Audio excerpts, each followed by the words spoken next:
Hello students, आज इस video में हम करेंगे क्लास 11 हिस्ट्री का चैप्टर नंबर 4। पार्ट का नाम है सेंट्रल इस्लामिक लैंड्स, यानी कि इस्लाम का उदय और विस्तार। तो इसमें हमने परीक्षाओं में बार बार पूछे गए 21 महत्वपूर्ण मल्टीपल चॉइस क्वेश्चंस लिए हैं। तो इस श्रृंखला का ये 9वां पार्ट है। तो इसमें परीक्षाओं में बार बार पूछे गए 21 महत्वपूर्ण मल्टीपल चॉइस क्वेश्चंस हैं। अगर आप 90+ अंक पाना चाहते हैं तो मेरी इस पूरी श्रृंखला को जरूर देखें। तो शुरू करते हैं वीडियो को। पहला क्वेश्चन है, अली की हत्या किसके द्वारा की गई, यानी कि बाय हुम अली असैसिनेटेड।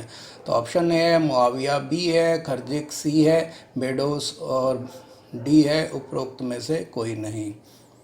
तो आपको बताना है कि ABCD में से कौन सा उत्तर सही है। उसके लिए आपका समय शुरू हो रहा है अब।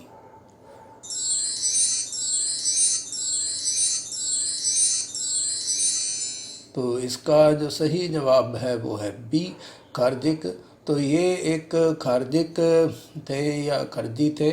अब्द अल रहमान इब्न अम्र इब्न मुलजाम अल मुरादी नाम का एक खरजी था, जिसने 26 जनवरी 661 को वर्तमान इराक के कुफा की महान मस्जिद में अली की हत्या कर दी थी। तो इसका जो सही उत्तर वो हुआ बी।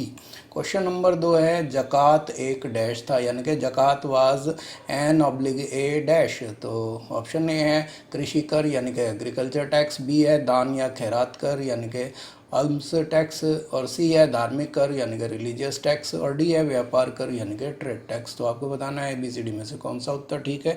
उसके लिए आपका समय शुरू हो रहा है अब।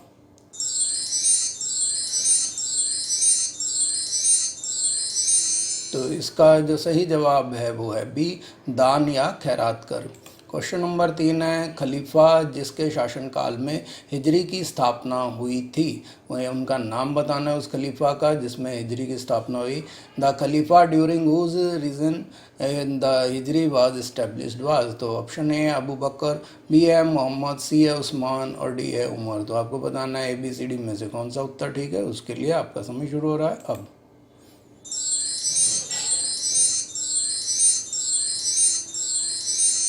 तो इसका जो सही जवाब है वो है डी, उमर। क्वेश्चन नंबर 4 है, खाना बदोश अरब जनजातियों को क्या नाम दिया गया था। What was the name given to the nomadic Arab tribes. Option A है सनम, बी है कबीला, सी है बेदुइन और डी है उम्मा। तो आपको बताना है ABCD में से कौन सा उत्तर ठीक है। उसके लिए आपका समय शुरू हो रहा है अब।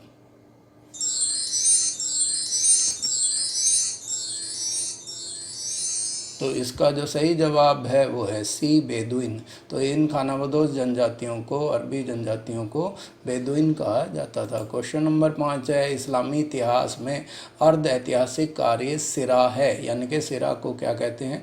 द सेमी हिस्टोरिकल वर्क सिरा in Islamic history are dash. तो ऑप्शन ए है जीवनी यानी कि बायोग्राफीज, बी है क्रॉनिकल्स यानी कि जो क्रमबद्ध इतिहास लिखा जाता है, सी है प्रत्यक्षदर्शी रिपोर्ट यानी कि आई विटनेस रिपोर्ट्स, और डी है शिलालेख यानी कि इंस्क्रिप्शंस। तो आपको बताना है कि इनमें से कौन सा जो है उस कार्य, जो लिखित कार्य है उसको सिरा कहा जाता था।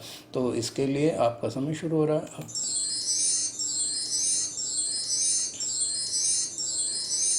तो इसका जो सही जवाब है वो है ए, जीवनी यानी कि बायोग्राफीज। तो बायोग्राफियाँ यानी कि जीवनी जो होती थी उनको सिरा कहा जाता था।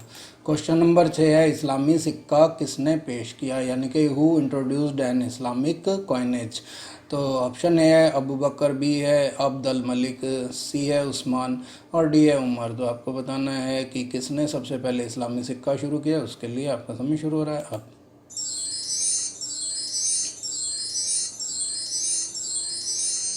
तो इसका सही जवाब है बी, अब्द अल मलिक।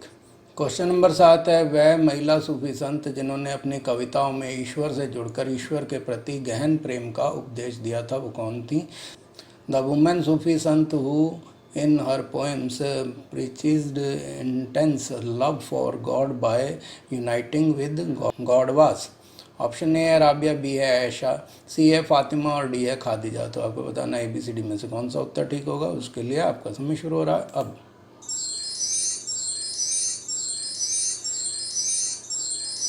तो इसका जो सही जवाब है वो है ए राबिया। तो राबिया वो महिला सूफी संत थी जिन्होंने ईश्वरीय भक्ति को अपनी कविताओं के माध्यम से पेश किया था। क्वेश्चन नंबर 8 है, उमय्यद सम्राट जिसने अरबी को प्रशासन की भाषा के रूप में पेश किया था वो कौन थे? The Umayyad emperor who introduced Arabic as the language of administration was. तो ऑप्शन ए है अब्दुल मलिक, बी है अली, सी है अब्बास और डी है मुआविया। तो आपको बताना है ABCD में से कौन वो उम्मयद सम्राट थे जिन्होंने अरबी को प्रशासन की भाषा के रूप में इस्तेमाल किया। उसके लिए आपका समय शुरू हो रहा है अब।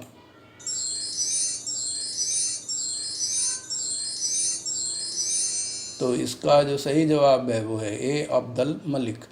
क्वेश्चन नंबर 9 है, अरबों और ईरानियों के बाद जो समूह इस्लामी परिदृश्य पर सत्ता की ओर बढ़ रहा था वह डैश था, यानी कि उस समूह का नाम बताना है। After the Arabs and Iranians the group that was rising to power on the Islamic sense was the dash. तो ऑप्शन ए है बेडोस या बेदूनीज, और बी है ईरानी यानी कि ईरानीज, और सी है समानिद, और डी है तुर्क यानी कि तुर्क्स। तो आपको बताना है ABCD में से वो कौन सा समूह था जो अरबों और ईरानियों के बाद इस्लामी सत्ता को पे काबिज हुआ। उसके लिए आपका समय शुरू हो रहा है अब।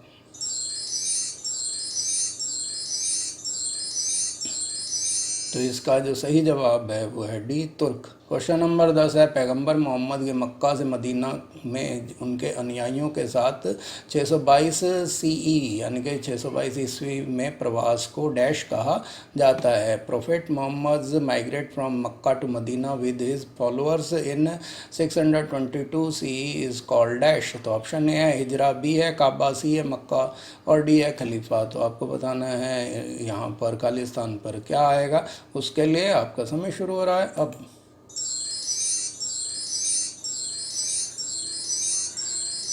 तो इसका जो सही जवाब है वो है ए हिजरा। क्वेश्चन नंबर 11 है, खलीफा मुआविया ने अपनी राजधानी को डैश जगह पर स्थानांतरित किया, यानी कि खलीफा मुआविया शिफ्टेड इस कैपिटल टू डैश। तो ऑप्शन ए है रोम, बी है मदीना, सी है मक्का और डी है दमिश्क। तो आपको बताना है कि राजधानी को कहाँ स्थानांतरित किया था खलीफा मुआविया ने। उसके लिए आपका समय शुरू हो रहा है अब।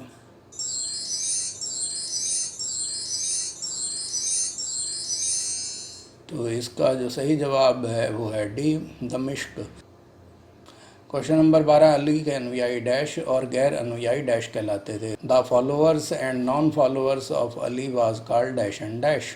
तो ऑप्शन ए है अरब और ईरानी, यानी कि पहले में अरब दूसरे में ईरानी आएगा, अरब्स एंड ईरानीज। बी है शिया सुन्नी, सी है उमय्यद अब्बासिड और डी है बेंजेटाइन और सासाडिन्स। तो आपको बताना है ABCD में से क्या आएगा। उसके लिए आपका समय शुरू हो रहा है अब।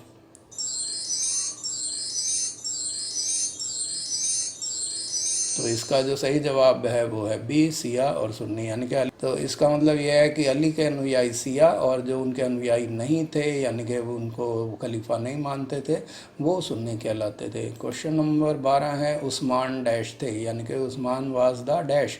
तो ऑप्शन ए है पहले खलीफा यानी कि फर्स्ट खलीफा, बी है दूसरे खलीफा यानी कि सेकंड खलीफा, सी है तीसरे खलीफा यानी कि थर्ड खलीफा और डी है चौथे खलीफा यानी कि फोर्थ खलीफा। तो आपको बताना है ABCD में से कौन सा सही उत्तर है। उसके लिए आपका समय शुरू हो रहा है अब।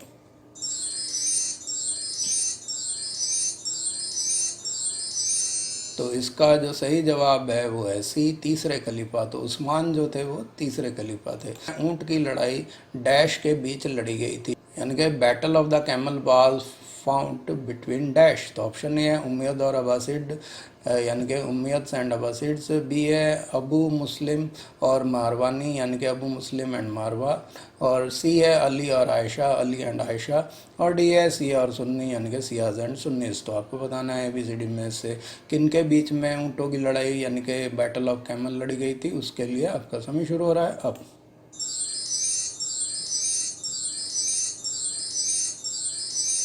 तो इसका जो सही जवाब है वो है सी अली और आयशा, यानी कि ऊँटों की लड़ाई अली और आयशा के बीच में लड़ी गई थी। क्वेश्चन नंबर 15 है, मुमालात का मतलब डैश से है।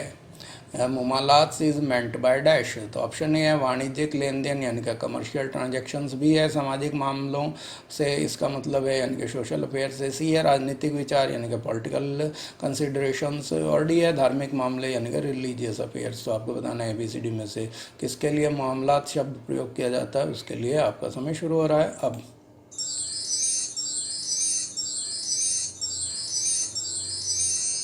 तो इसका जो सही जवाब है वो है ए वाणिज्यिक लेन देन यानी कि कमर्शियल ट्रांजैक्शंस। क्वेश्चन नंबर 16 है सासानी शासक डैश से थे। शासानीज रूलर वर फ्रॉम डैश। तो ऑप्शन ए है रोम, बी है ईरान, सी है ग्रीक और डी है समरकंद। तो आपको बताना है कि सासानी शासक इनमें से कहाँ से थे, उसके लिए आपका समय शुरू हो रहा है अब।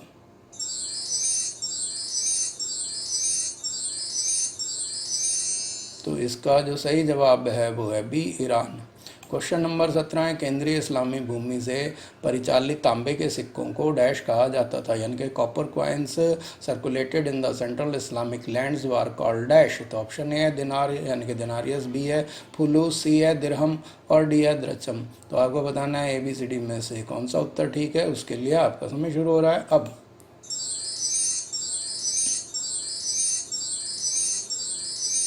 तो इसका जो सही जवाब है वो है बी फुलूस। तो फुलूस वो सिक्के थे जो तांबे के होते थे। क्वेश्चन नंबर 18 है अल कानम फिल टिब चिकित्सा पर एक पुस्तक डैश द्वारा रचित गई, यानी कि अल कानम फिल टिब पुस्तक के रचयिता यानी कि लेखक का नाम बताना है।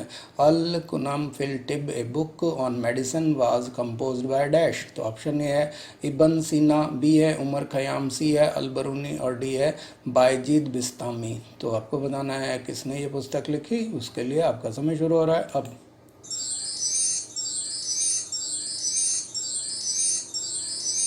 तो इसका जो सही जवाब है वो है ए इब्न सीना। तो ये इब्न सीना का चित्र है और जो उनकी पुस्तक पे छपा हुआ है।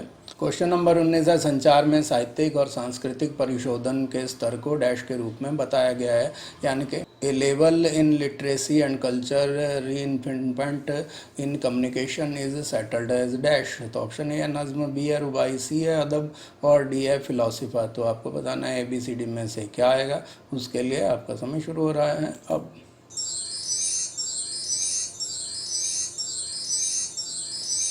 तो इसका जो सही जवाब है वो है सी अदब। क्वेश्चन नंबर 20 है पहलवी डैश थी, यानी कि पहलवी किसके लिए प्रयोग हुआ है शब्द, पहलवी वाज डैश। तो ऑप्शन ए है प्राचीन रोम की एक भाषा यानी कि language of ancient Rome, B है प्राचीन ईरान की पवित्र पुस्तकों की भाषा यानी कि language of sacred books of ancient Iran, और सी है मुस्लिम समुदाय का एक अनुष्ठान a ritual of the Muslim community, और डी है एक अस्पताल का नाम यानी कि नेम ऑफ ए हॉस्पिटल। तो आपको बताना है ABCD में से कौन सा उत्तर ठीक है, उसके लिए आपका समय शुरू हो रहा है अब।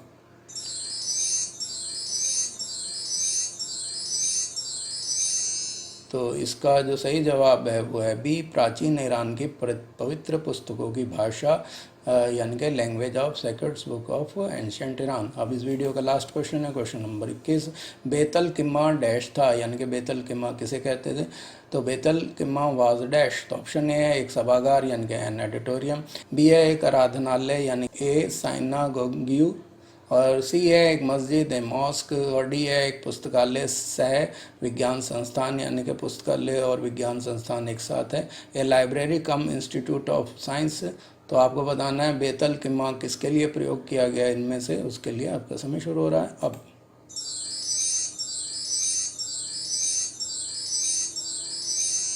तो इसका जो सही जवाब है वो है डी एक पुस्तकालय सह विज्ञान संस्थान यानी कि लाइब्रेरी कम इंस्टीट्यूट साइंस जो है वो बेतल किम्मा था।